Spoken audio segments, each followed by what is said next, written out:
Hello. ഇപ്പോൾ ഒരുപാട് ആൾക്കാർ റോസ് പ്ലാന്റ് മാത്രം വളർത്താറുണ്ടല്ലേ.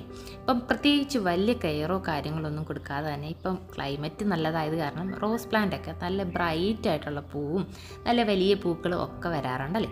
അപ്പം ചില സമയത്ത് പൂക്കളൊന്നും ഇല്ലാതെ അല്ലെങ്കിൽ പ്ലാന്റ് മുരടിച്ചു പോകും. പ്രത്യേകിച്ച് നമ്മുടെ റോസ് പ്ലാന്റിന് വരുന്ന ഒരു മെയിൻ പ്രശ്നമാണ് കീടങ്ങൾ കയറി നമ്മുടെ പ്ലാന്റ് മുരടിച്ചു പോകുക. അതുപോലെ തന്നെ പൂമുട്ട് വരുന്ന സമയത്ത് അതിനകത്ത് പ്രാണികൾ കയറി പൂമുട്ട് വിരിയാതെ വരിക. അങ്ങനെ കുറേ പ്രശ്നങ്ങൾ വരുന്നുണ്ട് അല്ലേ. അപ്പോൾ ഇതൊക്കെ മാറ്റിയെടുക്കാനും നമുക്ക് ഏത് പ്ലാന്റ് ആയാലും നല്ല രീതിയിൽ ഫ്ലവേഴ്സ് തരാനും വേണ്ടിയിട്ട് ട്രൈ ചെയ്യാൻ പറ്റുന്ന നല്ലൊരു വളം ഞാൻ നിങ്ങൾക്ക് വേണ്ടിയിട്ട് ഷെയർ ചെയ്ത് തരാം കേട്ടോ. അപ്പോൾ നിങ്ങളിത് മസ്റ്റായിട്ടും ട്രൈ ചെയ്യണം. നമ്മളുടെ വീട്ടിൽ പൊതുവേ എന്തെങ്കിലുമൊക്കെ ടാബ്ലറ്റ്സ്, പ്രത്യേകിച്ച് കുഞ്ഞുങ്ങളുടെ വൈറ്റമിൻ സിറപ്പ്, അതുപോലെ തന്നെ നമ്മൾ വലിയവരായ നമ്മൾ ഓർത്തോ ഡോക്ടറെയൊക്കെ കാണുന്ന സമയത്ത് നമുക്ക് കാൽഷ്യം അല്ലെങ്കിൽ വൈറ്റമിൻസ് അങ്ങനെയുള്ള ടാബ്ലറ്റ്സ് ഒക്കെ തരുന്ന സമയത്ത് നമുക്ക് എന്തെങ്കിലുമൊക്കെ നമ്മൾ വേസ്റ്റ് ചെയ്യാറുണ്ട്. അല്ലെങ്കിൽ നമ്മൾക്ക് കുഞ്ഞുങ്ങളുടെ വൈറ്റമിൻ സിറപ്പ് അല്ലെങ്കിൽ ആസ്പിരിൻ ഗുളിക, ഇതൊക്കെ എന്ന് വെച്ചാൽ നല്ല രീതിയിൽ പ്ലാന്റ്സിനകത്ത് ഫ്ലവേഴ്സ് തരുന്നതാണ്.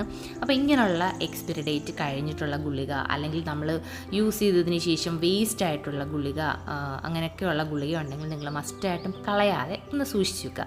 നമ്മുടെ പ്ലാന്റ്സിനകത്ത് വലിയ കാശ് മുടക്കൊന്നും ഇല്ലാതെ തന്നെ ഈസി ആയിട്ട് നമുക്ക് ഫ്ലവേഴ്സ് ആക്കിയെടുക്കാൻ പറ്റും കേട്ടോ. റോസ് പ്ലാന്റ് മാത്രമല്ല കേട്ടോ, ഏത് പ്ലാന്റിനകത്ത് നമുക്ക് നല്ല രീതിയിൽ ഫ്ലവേഴ്സ് ആക്കിയെടുക്കാൻ പറ്റും. അപ്പോൾ അത് കൊടുക്കേണ്ട രീതിയിൽ തന്നെ നമ്മൾ പ്ലാന്റ്സിന് കൊടുക്കണം. എങ്ങനെയാണെന്ന് ഞാൻ കാണിച്ചു തരാം കേട്ടോ. ഇപ്പോൾ എൻ്റെ കയ്യിലുള്ളതെന്ന് വെച്ചാൽ നമ്മൾ ഓർത്തോഡോക്ടറെയൊക്കെ കാണുന്ന സമയത്ത് ഈ കാൽഷ്യത്തിൻ്റെ ടാബ്ലറ്റാണ് എൻ്റെ കയ്യിൽ ഒരു സ്ട്രിപ്പ് ഉണ്ടായത്. അപ്പോൾ അതിനകത്ത് 2 എണ്ണം എടുത്തിട്ടുണ്ട്. അപ്പോൾ ബാക്കി വന്നിട്ടുള്ള ഒരു സ്ട്രിപ്പാണ്. അപ്പോൾ ഇതുപോലെ എന്നെ പോലുള്ള ആൾക്കാർ, ചില ആൾക്കാർ കാണും, കാരണം ഒരു സ്ട്രിപ്പ് ടാബ്ലറ്റ് തന്നാൽ അതിനകത്ത് എവിടെയെങ്കിലും 1 or 2 എണ്ണം വേസ്റ്റ് വെക്കും. എൻ്റെ ഒരു സ്വഭാവം അനുസരിച്ച് ഞാൻ എപ്പോഴും എൻ്റെ ഒരു ടാബ്ലറ്റ് ഞാൻ വേസ്റ്റ് വെക്കാറുണ്ട്.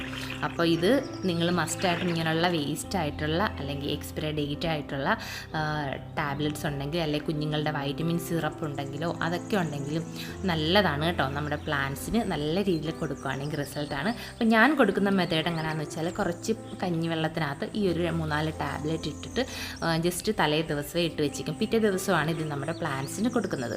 അപ്പോൾ നമ്മുടെ കഞ്ഞിവെള്ളം നല്ല രീതിയിൽ പുളിച്ചും വരും. അതുപോലെ തന്നെ നമ്മുടെ ആ ടാബ്ലറ്റൊക്കെ നല്ല രീതിയിൽ അലിഞ്ഞ്, മീൻസ് നല്ലതുപോലെ ഡയലൂട്ടായിട്ട് വരും. ഇപ്പം നമ്മൾ ആ സമയത്ത് നമ്മളിത് കൊടുക്കാൻ നിൽക്കുക, ചില സമയത്ത് ആ ഒരു ടാബ്ലറ്റ് നല്ല രീതിയിൽ അലിഞ്ഞ് വരാതൊക്കെ ഇരിക്കും കേട്ടോ. അപ്പോൾ ഇത് നമ്മൾ തലേ ദിവസം ഇട്ട് വെക്കുകയാണെങ്കിൽ ഇരട്ടി റിസൾട്ടാണ്. അപ്പോൾ ഇതിൻ്റെ കൂടെ വേണമെങ്കിൽ കുറച്ച് കടലപ്പിണ്ണാക്കോ അങ്ങനെ എന്തെങ്കിലുമൊക്കെ നമുക്ക് ഇട്ട് കൊടുക്കാം. നല്ല റിസൾട്ടാണ് കേട്ടോ. അപ്പോൾ ഇത് കഞ്ഞിവെള്ളത്തിനകത്ത് തന്നെ കൊടുക്കണമെന്നില്ല. ചിലപ്പം ചില ആൾക്കാർക്ക് പച്ചവെള്ളത്തില, എന്തിലായാലും കുഴപ്പമില്ല. കഞ്ഞിവെള്ളം നമുക്കറിയില്ല, സ്റ്റാർച്ച് കണ്ടൻറ്റ് കൂടുതലുള്ളത് കാരണം നമ്മുടെ പ്ലാന്റ്സിനകത്ത് പെട്ടെന്ന് ഫ്ലവേഴ്സൊക്കെ വരാൻ സഹായിക്കുന്ന ഒരു ഐറ്റമാണ്. ഇപ്പം എന്താണ്ട് പിറ്റേ ദിവസം ആകുമ്പോഴത്തേക്കും നല്ലതുപോലെ ആ ഒരു കഞ്ഞിവെള്ളം പുളിച്ചും വന്നിട്ടുണ്ട്. അതുപോലെ തന്നെ ആ ഒരു ടാബ്ലറ്റ് കംപ്ലീറ്റ് അത് അരിഞ്ഞും വന്നിട്ടുണ്ട്. ഇത് നമ്മൾ നല്ല രീതിയിൽ നേർപ്പിച്ചിട്ട് വേണം നമ്മുടെ പ്ലാന്റ്സിന് കൊടുക്കാൻ. അപ്പം നമുക്കറിയാമല്ലോ ടാബ്ലറ്റ്സ് ഒക്കെ എത്രമാത്രം എഫക്റ്റീവ് ആണെന്ന് നമുക്കെല്ലാവർക്കും അറിയാം. അപ്പോൾ അത് ഡയറക്റ്റ് അങ്ങനെയും നമ്മുടെ പ്ലാന്റ്സിൻ്റെ ചുവട്ടിൽ കൊണ്ട് ഒഴിച്ചു കൊടുക്കാൻ നിൽക്കരുത്, അല്ലെങ്കിൽ അങ്ങനെയും നമ്മുടെ പ്ലാന്റ്സിൻ്റെ ചുവട്ടിൽ കൊണ്ട് ഇട്ട് കൊടുക്കാനും നിൽക്കരുത്. ഇതുപോലെ ഒന്നി ഡയലൂട്ട് ചെയ്യുക, അല്ലെങ്കിൽ നല്ലതുപോലെ എന്താ പറയുന്നത്, കുറേ വെള്ളത്തിനകത്ത് അലിച്ചതിന് ശേഷം മാത്രമേ നമ്മുടെ പ്ലാന്റ്സിനകത്ത് കൊടുക്കാവുള്ളൂ.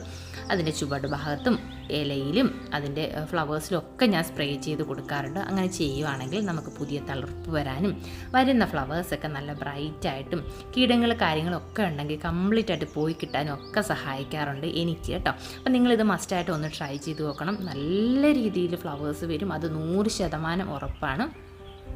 ഏത് പ്ലാന്റ്സ് ഫ്ലവറിങ് ഇല്ലാതെ നിൽക്കുന്ന ഏത് പ്ലാന്റ്സിനും കൊടുത്താലും നല്ലതാണ്.